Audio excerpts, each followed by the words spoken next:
Happy Sunday everyone.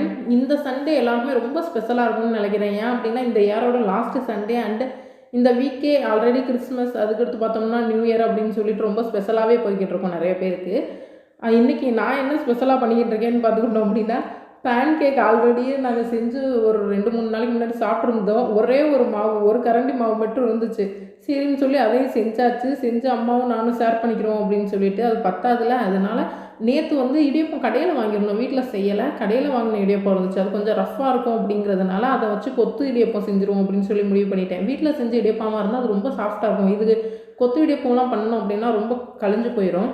ஆனால் கடையில் பார்த்தோம் அப்படின்னா அவங்க அதுக்கு தகுந்தாப்புல தான் செய்வாங்க. ஏன்னா ஒன்று ஒன்றா எடுத்து அவங்க ஷேர் பண்ணுறதுக்கு வந்து கொஞ்சம் ரஃப்பாக இருந்தால் தான் அவங்களுக்கு ஈஸியாக இருக்குங்கிறதுனால கொஞ்சம் அவங்க ரஃப்பாக செஞ்சுருப்பாங்க. கொத்து இடியப்பம் பண்ணுறதுக்கு அந்த பழைய இடியப்பம் வந்து நல்லாயிருக்கும்.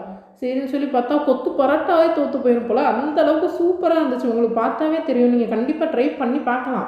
நான் கொஞ்சம் சிக்கன் 65 மசாலா மட்டும் அதில் போட்டுக்கிட்டேன். நல்ல ஃப்ளேவர் இருந்துச்சு, சூப்பராக இருந்துச்சு. நீங்கள் சிக்கன் கூட பொரிச்சு அதில் போட்டு சாப்பிட்லாம் போல். அந்தளவுக்கு கொத்து பரோட்டா அளவுக்கு எதுவுமே கிட்டத்தட்ட டேஸ்ட் வந்து இருந்துச்சு. மத்தியானம் பார்த்துக்கிட்டோம் அப்படின்னா நான் சிக்கன் தான் எடுத்துகிட்டு வந்திருந்தேன். கூடவே ஈரல், இது ரொம்ப ஃபேவரட் ஆனதுனால அடிக்கடி இது செய்ய ஆரம்பித்தாச்சு. ஈரல் நான் செஞ்சேன். கிரேவி எப்பவும் போல் அம்மா தான் செஞ்சு வச்சுருந்தாங்க.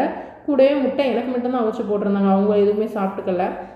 அதுக்கடுத்து அதை அப்படியே சாப்பிட்டு முடிச்சுட்டு அதுக்கடுத்து தான் ரொம்ப பெரிய விஷயமே என்னென்னு பார்த்தோம் அப்படின்னா, இப்போலாம் இந்த நம்ம ஹோட்டலில் அடிக்கடி சாப்பிட்டதுக்கப்புறம் நம்மளுக்கு லாஸ்ட்டாக டெசர்ட் கொடுக்குறதுனால எனக்குமே ஏதாவது டெசர்ட் சாப்பிட்டா தான் அது சண்டே மாதிரியே ஃபீல் ஆகுது. சரின்னு சொல்லிட்டு இன்றைக்கி தான் நம்ம ரொம்ப முக்கத்தனமான ஒரு யோசனை பண்ணிட்டேன். என்னென்னா மாங்காய் வீட்டில் இருந்துச்சு, அதை எடுத்து செய்வோன்னு சொல்லி எங்கள் அம்மா அப்போவே சொன்னாங்க, இது செய்யாத குழம்புல போட்டுருவோம், அது அவ்வளோவா கரையாது அப்படின்னு சொல்லியிருந்தாங்க.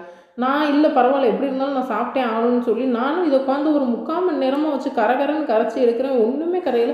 ஒரு கொஞ்சம் கூட ஒரு 100%ல் போட்டிருக்கேன் அப்படின்னா ஒரு 90%ஆக கூட கரையலை. அப்படியே இருந்துச்சு.